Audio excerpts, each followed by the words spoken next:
ఈ బల్లి ఎట్లా తింటా ఉంది, అలా తింటారు. నెలకు కావాల్సిన ఆహారం మొత్తం ఒకేసారి తింటారు. తొక్కేయడమే లోపల. అట్లా ఉంటాయి. అందువల్ల వాళ్ళు అట్లా జరుగుతారు. ఒక చిన్న జరిగిన చిన్న బల్లికల గురించి ఒక పెద్ద రహస్యం చెప్పారు. ఈ మధ్య గత 30 ఏళ్లలో గుర్తురాని ఒక సంఘటన గుర్తొచ్చింది. అది చెప్తాను. దాని ముందు సోముడు అంటే తెలియదే ఉంది. ఆఖరిలో సోముడు అంటే చంద్రుడు, సూర్యుడు అంటే తెలుసు. చంద్రుడు సూర్యుడు అడుగు గలవాడేవాడు, జగత్సరతో జగత్తును సృష్టించిన వాడు, జగత్తుని నిలబెడుతున్నవాడు. 3గా మాట్లాడాడు. లేదు ఒకటే. రెండోది ఏంటి? కాలానికి సంకేతం. రాత్రి పగలే కాలం అనే దాని ఉన్నట్టు 2 పాదాలు. ఒకటి ఉన్నప్పుడు రెండోది ఆగి ఉంటుంది, ఒకటి పనిలో ఉంటుంది. ఈ 2 పాదాల మీదే కాలగమనం జరుగుతుంది. మూడోది ఏంటి? పగలు నువ్వు చేసేవంతా సూర్యుడు సాక్షి, రాత్రి నువ్వు చేసేవాటన్నిటికీ చంద్రుడు సాక్షి. ఇంకొకటి ఏంటి? మనకారకుడు చంద్రుడు. అంటే క్రియేటివిటీ అంటే సృజన, అది పెరుగుకు వచ్చేది మన స్థాయి నుంచి. సూర్యుడు హృదయానికి సంబంధించిన వాడు, బుద్ధికి సంబంధించిన వాడు. ఇంకో పాయింట్ ఏంటి? చంద్రుడు కరుణకి దయకి సంకేతం. సూర్యుడు తీక్షణతకి శిక్షణ ఇచ్చేవాడు, శిక్షణకి పుష్టికి సంకేతం. శిక్షణ ఇస్తాడు, శిక్ష వేస్తాడు, పుష్టి ఇస్తాడు, సరైన దారిలో నడుపుతాడు. అయినా తప్పు చేస్తే చంద్రుడు దయ కరుణ చూపిస్తాడు. శ్రీరామచంద్రుడి గురించి చెప్పినట్టు వర్ణంలో ఆయన చూపుల గురించి వాల్మీకి చెప్పినట్టు ఆయన రెండే. అంటే వాళ్ళ నుంచి దాగి ఉంచగలిగేది ఏది ఉండదు అని అర్థం. ఆ స్థాయిలో ఉన్నవాడు కనుక ఆ పేరు పెట్టినట్టున్నారు, సోమసూర్యుడు అని. ఇది నేను పెట్టిన పేరేం కాదు. అందులో మాస్టర్ గారి స్మృతుల్లో ఏదో రాసిమంటే నాకు గుర్తులవేవో అప్పుడు గుర్తొచ్చిన రాసిస్తే వాడు పుస్తకం వేసిన వాడు రాసిన పెట్టినట్టు పేరు అది. ఇది నాకు అర్థమైంది. దానిలో ఆయనకి ఎలా తెలుస్తాయి, తెలిసిన దానికి మీకు ఏమైనా సంకేతం ఉందా అన్న దాని గురించి 2-3 సంఘటనలు అని చెప్తే సరిపోతుంది. విద్యానగరం చాలామంది పోయి ఉండొచ్చు. వెళ్ళుంటే దగ్గరలో మీకు కూడా కొండ కనబడుతుంది, శివాలయం ఒకటి కనబడుతుంది. శ్రీనివాస రెడ్డి గారు ఇప్పుడు చెప్పారు కదా, ఒక సంఖ్యల, ఒక ఒడిశ, ఒక అరాట, దాని నుంచి సంఖ్యల మాస్టర్ గారు తారీఖు వేసి ఉండేది ఆ కొండ. మాస్టర్ గారు ప్రారంభంలో అక్కడ లెక్చరర్ గారు చేరిన ప్రారంభ రోజుల్లో బ్యాచిలర్స్ క్వార్టర్స్ ఉండేది, అందులో ఉండేవారు. వరుసగా మంచాలు వేసుకుంటారు. లెక్చరర్ అందరికీ తల ఒక మంచం, 2 మంచాల మధ్యలో ఆయన పెట్టి బాబా పట్టం పెట్టి కూర్చొని ధ్యానం చేసేవాడు. ఈ మంచం మీద వాడు ఆ మంచం మీద వాడికి చీకటి బ్యాగ్ అందించడం, సిగరెట్ అందించడం, జోకులు వేసుకోవడం, ఇంత హడావిడి దొరుకుతూనే ఉంటుంది. ఈ పాటికైనా కళ్ళు మూసుకుని ధ్యానం చేసుకునేవారు. ఇది తప్పు నేను చేస్తుంది ఏంటి? మనం చాలా కోపం వస్తుంది మనం కదా, అందుకని కోపం వస్తుంది. ఆయన ఎప్పుడు కోపపడింది లేదు. ఇంకొకటి, ఆ గోడల కొండ అది ఈ రోజుల్లో ఉన్నంత జనాభా ఏమాత్రం ఉండేది కాదు. ఆ కాలేజీ దగ్గర ఇదంతా కూడా చిట్టడి, కొండ చుట్టూ చిట్టడి. వెన్నెలంటే అద్భుతం. కొండ, శివాలయం, పక్కనే నది, వెన్నెల, ఓ పెద్ద మామిడి తోపు, చాలా అందమైన ప్రకృతి ఉండాలి. ఇంత అందమైన వెన్నెల అయ్యో ఊరికే పోతున్నట్టుంది అనిపించేది. రాత్రి మెస్ నుంచి భోజనం చేసి వస్తూ పోవడానికి ముందే బయట వరండా ఉంటుంది, బ్యాచిలర్స్ క్వార్టర్స్. అక్కడే ఒక చాప పడేసి వెళ్ళిపోయేవాడు. భోజనం వచ్చిన తర్వాత బలంగా లోపలికి రాడు, బయటే పడుకుంటాడు అని వాడు తప్పేసుకుని పడుకుంటాడు. బయటే కాస్త పడుకుని ఇక 11 ఆ 12 లేచి వెళ్ళిపోయేవాడు.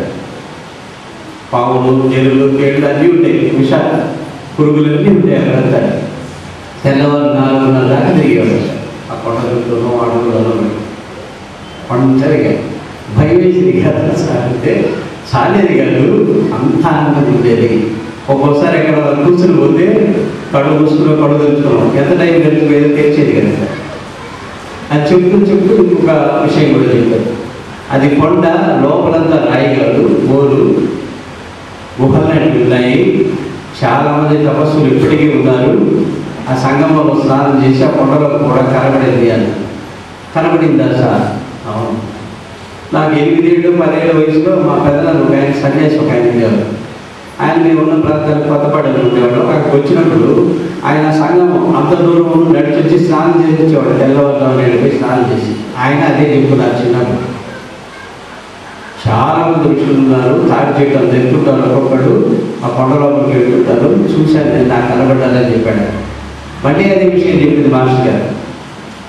ఇంకోటి అక్కడ ఒక మామిడి తోపు ఉంది. ఆ తోపులో తిరుగుతూ ఉండేవాడు. వచ్చి ఒకరోజు కూర్చోబెట్టి అడిగారు మమ్మల్ని. ఆ ప్రాంతాలు బాగా పరిచయం వాళ్ళు ఎవరు ఉన్నారంటే విజయవాసంలో ఉండేవాడు.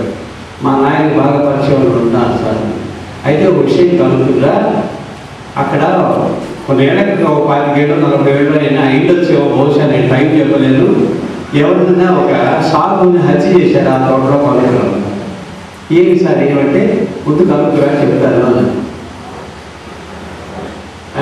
ఏ విషయం ఎవరిని కలుపుకోవాలో ఎడగలేదో చెప్పలేదు అంటే సూసైడ్గా చెప్పారు. నేను ఆ తోటలోకి వెళ్ళి తిరుగుతున్నాను. ఒక మట్టి దెబ్బలాంటిది బాగా గడ్డం జరిగిన ఒక సాధువు ఉన్నాడు. చేయి చాకి రక్షించన్నట్టుగానే ముఖంలో ఎక్స్ప్రెషన్ కనబడింది. అయ్యో అని ఆయన వైపు ఒక అడుగు వేసి లోపల గాలి పట్ట కరిగిపోయింది ఆకారం. ఇక్కడ పట్టుకున్నాడు చేతులతో, ఒక చేయి పట్టుకొని ఇట్లా ఇంకో చేయి చాకి బాధపడతాడు. ఎవరో పొడి చంపేశారు ఏమంటే ఆయన అనిపించింది, అందుకని అన్నారు. వాడు పోయి ఆ ఊళ్ళో విచారణ వచ్చి చెప్పాడు. దాదాపు 30-35 ఏళ్ళ క్రితం అన్నదమ్ములు ఉండేవాడు. అన్న పెళ్ళి లేకుండా సాధువులు ఉండేవాడు. ఈ ప్రాంతాలలో ఉండేవాడు. అక్కడే గుడి చేసి ఉండేవాడు పాఠశాల. తమ్ముడికి సంసారం ఉండేవాడు.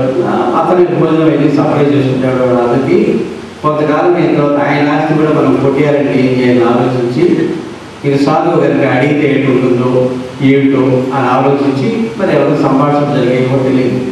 మొత్తానికి తమ్ముడే పొడి చంపేశాడు.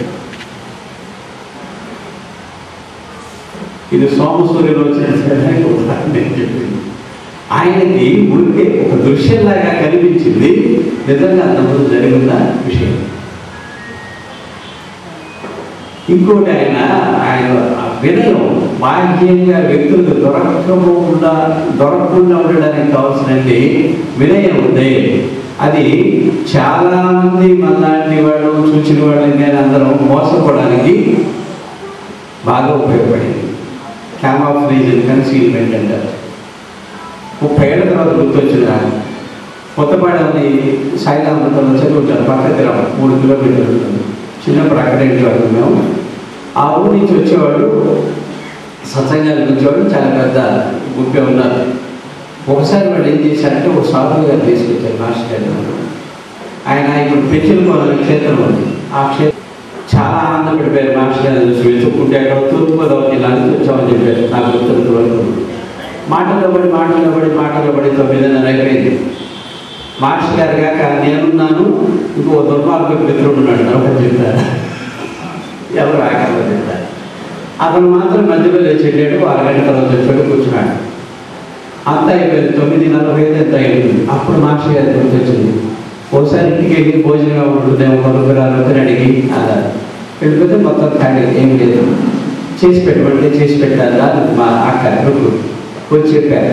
లేదు చాలా లేట్ అయింది, ఇంకా వీళ్ళకి వెయిట్ చేయడం జరిగింది. ఎక్కడైనా మెస్లో ఉందేమో కొనుక్కురాలని ఇంకొక అతను ఉన్నాడని చెప్పాను. అతనికి చెప్పారు. వెళ్ళి కనుక వచ్చి శుభం మెస్సర్ అయిపోయిందని సార్.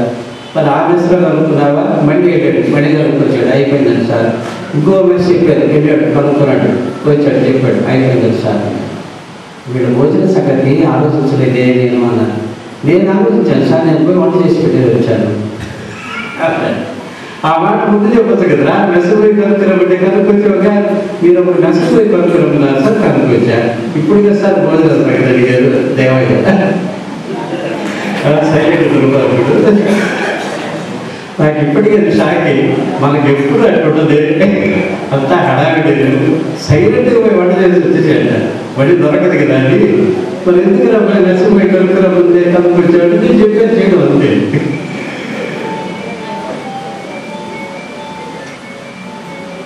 అందరికీ నమస్కారం. చేశాను.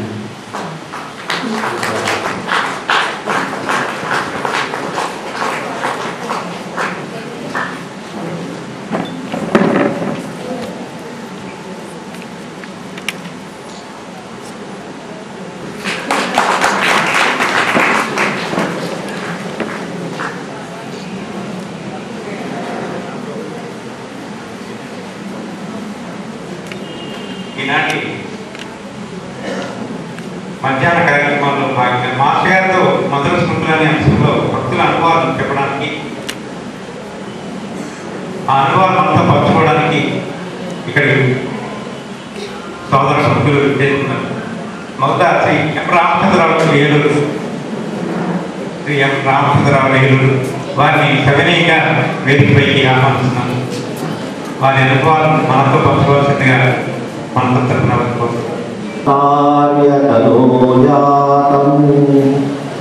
సాయినాథసమప్రభం హరద్వాజమహం వందే సర్వశిష్యఫలప్రదం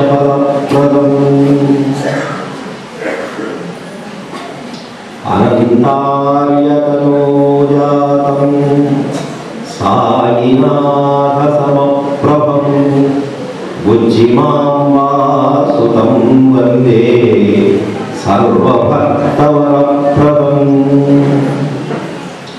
వ్రతమునిష్టయు సాధన వ్రతమునిష్టయు దక్షిణా భావమైన సాధన పదం భూమిపై దారవిడిచి మోక్ష పదములు దానిపై మోపి ఉన్న సాయి పదయుగ్మమునే స్మరణ సేతు. పుణ్యం ఎందుకంటే ఈ మొన్న సాయి మాస్టర్ మధుర స్మృతులు 2 రిలీజ్ అయిన తర్వాత ఆ పుస్తకం నేను చదివితే ఆ టీడీ కృష్ణమూర్తి ఎక్స్పీరియన్సెస్ చదివి నేను ఆశ్చర్యపోయాను. నిర్విణ్ణై ఆ సంతోషంతో పొలగించారనమాట. అందులో ఆయన లవ్ మ్యారేజ్ చేసుకున్నవాడు తెలుసు, కానీ అందులో 10 సంవత్సరాలు 5 సంవత్సరాలు మాస్టర్ గారు ఆగబట్టి ఆగాడు. ఆ డీటెయిల్స్ అన్ని చదివి నాకు మళ్ళా 30 సంవత్సరాలు వెనక్కి వెళ్ళిపోయింది నా మనస్సు. అటువంటి వ్యక్తులు కూర్చున్నటువంటి చోట కూర్చోడానికి నాకు అర్హత లేకపోయినా యాజమాన్యం నాకు అర్హత కల్పించినందుకు ఆ సాయినాథుడికి మాస్టర్ గారికి అందరికీ నమస్కారాలు.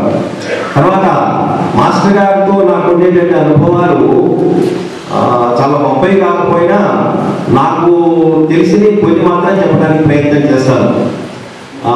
నేను 1976లో తిరుపతిలో పనిచేసేవాడిని. తిరుపతిలో పనిచేసినప్పుడు మాకు ఆఫీస్లో ఈ సర్క్యులర్స్ మ్యాగజైన్స్ అని ఇచ్చేవాడు. ఆ మ్యాగజైన్స్ అవన్నీ కూడా మంచి మంచివన్నీ ముందు మేడమ్స్కి వెళ్ళిపోయాయి. మా దగ్గరకు వచ్చేసరికి ఏమో అంత ఇంపార్టెంట్ లేని వస్తువుకి వచ్చాయన్నమాట. నేనేం చేశానంటే ఆఫీసులో వాళ్ళకొకటి మాకొకటి ఇవ్వాలా, అన్ని చోట్ల సమానంగా ఉన్నాం కదా అని అడిగితే వాళ్ళు ఒప్పుకోలేదు. ఒప్పుకోకపోతే ఆఫీసులో నేను ఒక కీలకమైనటువంటి సీట్లో ఉన్నందువల్ల జనరల్ బాడీ మీటింగ్ పెట్టి క్లబ్లో చేతులు అనుకుంటే మా వాళ్ళ చేతులు ఎత్తేసాను. నేను గెలిచేసాను. గెలిచేసినందువల్ల ఏమైంది, ఒక పక్కేమో ఒకసారి ఒక పుస్తకం ఇటు వెళ్తే ఒక పుస్తకం అటు వచ్చేది. దాంతో క్లబ్ సెక్రటరీ నాకేం చేశాడంటే, నువ్వు ఇట్లాంటి విషయాన్ని జనరల్ బాడీ మీటింగ్ దాకా తీసుకెళ్ళడం తప్పు అని చెప్పి నాకు అనిపిస్తే నేను చాలా బాధపడిపోయి ఈ సిచ్యువేషన్ తెచ్చుకునే కంటే గొంతుకు తాగేసుకుని చావడం లేదు అనుకున్నాను. ఆ బాధల్లో చాలా కష్టంలో ఉండగా మాస్టర్ గారు తిరుపతికి పేపర్ కరెక్షన్ కోసం వచ్చారు. మాస్టర్ గారు పేపర్ కరెక్షన్ కోసం వచ్చినప్పుడు హాస్టల్లో 2 బెడ్స్ ఉంటాయి. ఇంకొక బెడ్ ఉంటుంది, ఇంకొక బెడ్ ఉంటుంది. మాస్టర్ గారు ఈ బెడ్లో కూర్చుంటే నేను ఇంకో బెడ్లో కూర్చున్నాను. కూర్చొని జరిగిందంతా చెప్పారు. జరిగిందంతా చెప్తే మాస్టర్ గారు ఏం చేశారంటే కళ్ళు మూసుకుని ఈ పురుటిని కుంచారు. అని కుంచారు. కుంచగానే ఆయన దగ్గర నుంచి ఒక ఫోకస్ వచ్చిందండి. అక్కడి నుంచి ఏదో ఒక వస్తువు అలా వచ్చి నా మీద పడిపోయింది. పడిపోవడం అంతకుముందు నాలో ఉండేటటువంటి టెన్షను, బాధ, ఈ ఆత్మహత్యతో సమానమైన పశ్చాత్తాపం అనేటటువంటి భావం మొత్తం పోయి హాయిగా ఉన్నాను, ఫ్రెష్గా ఉన్నాను. అయితే అక్కడి నుంచి ఏమొచ్చింది నేను చెప్పలేదు. అటు ఏదో వచ్చింది కదా. ఇప్పుడు ఎట్లా సినిమా హాల్లో ప్రొజెక్టర్ ఉంటే ప్రొజెక్టర్ నుంచి మనకి తెర వరకు వచ్చేటటువంటి ఆ ఫోకస్ మన కంటికి కనపడుతుంది. అట్లాగే ఆ ఫోకస్ నా మనస్సుకు తెలిసింది. కంటికి కనపడేటుంది కానీ కంటికి కనపడలేదు. అది ఏమిటో నేను చెప్పలేదు. అది మాత్రం ఫోకస్ ఆఫ్ లైట్ మాత్రం కాదు, ఏదో వచ్చింది. ఇది నిర్వివాదమైనటువంటి అంశము. ఎందుకంటే అప్పటి వరకు నా మనస్సులో ఉన్నటువంటి బాధ మొత్తం తుడిచిపెట్టిపోయింది. ఫ్రెష్నెస్ కలిగింది, హాయి అనిపించింది, ఒక రకంగా సంతోషం కలిగింది. అటువంటి నిర్వివాదమైనటువంటి అనుభవం ప్రసాదించినటువంటి ఆ అసమాన సద్గురుమూర్తికి చేతులెత్తి నమస్కారం చేయడం తప్ప నేను చేయగలిగింది ఏమీ లేదు. అటువంటి అనుభవం ఆ తర్వాత నేను మాస్టర్ గారితో ఉన్నటువంటి దాదాపు అంటే ఆయన దగ్గరికి నేను ఎప్పుడు వెళ్ళాను 1969-70లో వెళ్ళాను. 1989 వరకు మాస్టర్ గారితో ఉన్నాను. దాదాపు 20 సంవత్సరాలు నేను మాస్టర్ గారితో ఉంటే అటువంటి అనుభవం మాత్రం ఎప్పుడు రాలేదు. ఒకే ఒక్క అనుభవం నా జీవితానికి మొత్తానికి సరిపడేటువంటి అనుభవం అది ఒకటే జరిగింది. అటువంటి అనుభవం మాస్టర్ గారికి లక్ష్మక్క దగ్గర కూడా జరిగింది. అది మీ పుస్తకాల్లో వచ్చింది. ఏమిటంటే ఆవిడ కూడా చాలా డిగ్రేడెడ్ అయిపోయి డిజెక్టెడ్ అయిపోయి ఉన్న సమయంలో మాస్టర్ గారు ఢిల్లీలో ఆవిడ దగ్గరికి వెళ్ళి ఆవిడ నాకెవరూ లేరు, నన్ను ఎవరు చూస్తారు అని చెప్పి బాధపడుతున్న టైంలో మాస్టర్ గారు ఎదురుగా కూర్చుని గురుడికి చిట్టించారు. అక్కడికి ఒక ఫోకస్ ఆవిడ మీద పడింది. ఆవిడకి కూడా ఏ బాధ లేకపోయాయి అని చెప్పేసి రికార్డ్ అయిన పుస్తకాల్లో వచ్చింది మనకి. కాబట్టి అటువంటి నిర్వివాదమైనటువంటి అనుభవం ఇంతవరకు నాకు ఎప్పుడూ జరగలేదు. తర్వాత ఇంకొక అనుభవం ఏంటంటే నేను విద్యానగర్లో ఉండగా విద్యానగర్లో పెద్దపైన పడుకున్నాను. మిద్దిపై పడుకున్నాను. అంటే మాస్టర్ గారు ఈరోజు ఏదైతే మనము ఆచార్య భరద్వాజ తపోవనం ఏదైతే అంటున్నామో ఆ విద్యార్థులు మనకు తపోవనం కాదు, ఒక ఆర్డినరీ విద్య స్ట్రక్చర్.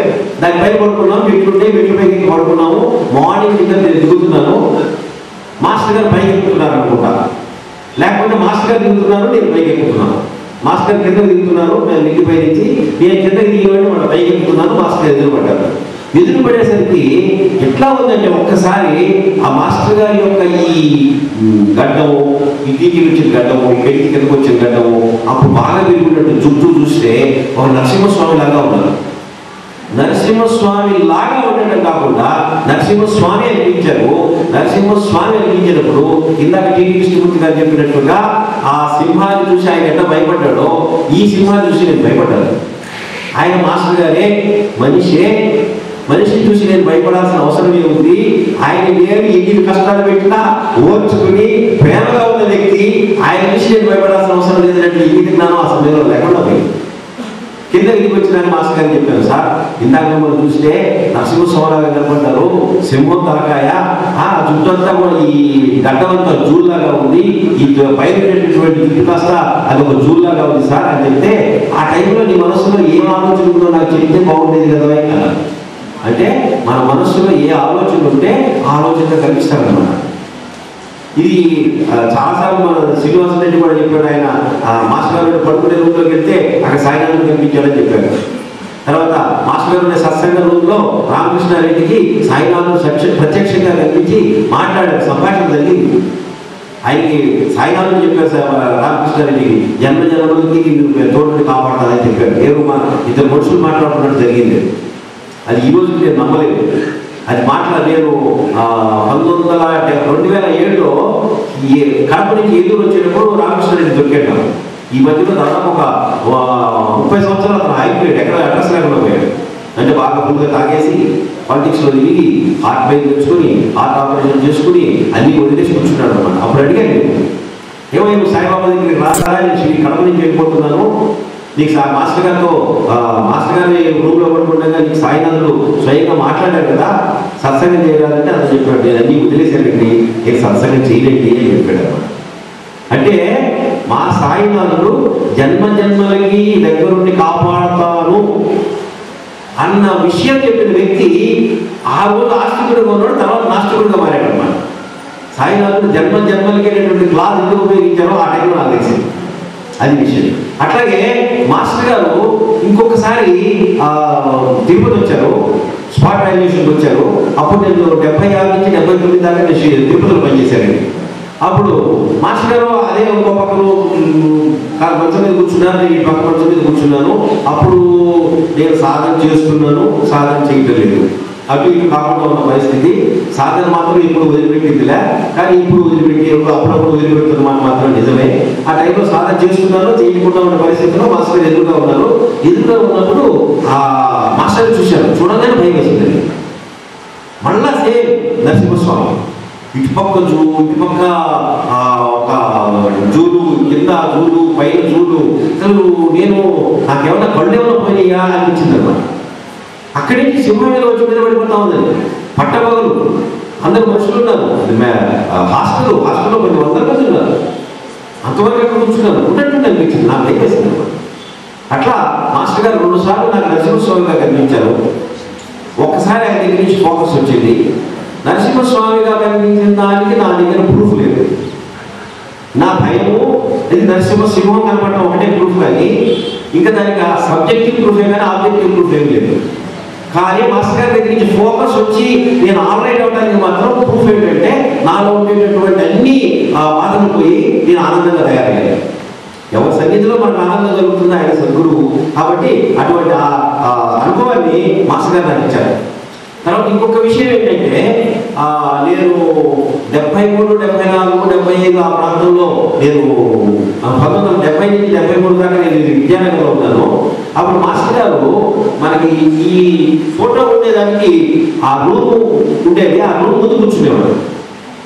రూమ్లో ముందు కూర్చున్నప్పుడు మాస్టర్ గారు కాఫీలో టీలో తాగుతున్నారు.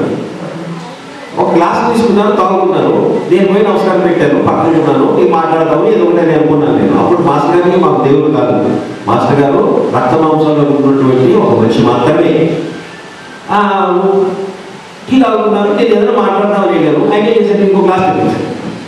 గ్లాస్లో ఆయన తాగేటటువంటి కాఫీ పోసి నువ్వు తాగడానికి నేనేంటి మాస్టర్ గారి దగ్గర తగ్గిపోతుందే, నేను మాస్టర్ గారికి ఏ ఉపకారం చేసేవాడిని కాదు, ఆయన దగ్గరికి ఏదైనా దొబ్బేవాళ్ళమే కానీ ఆయన ఉపకారం చేసేవాళ్ళని కాదు. పాపాయి తాగేది తిరిగి తాగడానికి బాగుంటుందని సార్ మీరు తాగండి సార్ అంటే ఆయన ఏమన్నారు తెలుసా, దీనికి ఒక అర్థం ఉంది, ఈ అర్థం తెలుసా అన్నారు. మాకు ఏదైనా తెలిస్తే చెప్తాం, మాకేమి తెలియదు. నాకేం తెలియకపోతే ఏం చెప్తారండి సార్, మాకేం తెలిసిన వాళ్ళం కాదు, మాకేం తెలియదు, మీరు చెప్తే వినేవాళ్ళమే కానీ ఇది 1 వే ట్రాఫిక్, 2 వే ట్రాఫిక్ కాదు, ఎవరు చెప్తే తెలుస్తున్నారు. అది ఏమన్నారు తెలుసా, ఈ రకంగా ఇవ్వడానికి అర్థం ఏంటంటే జన్మ జన్మలకి రక్షించి కాపాడతాను అని మీకు అర్థం. జన్మ జన్మలకి రక్షించి కాపాడతాను అని దీని అర్థం.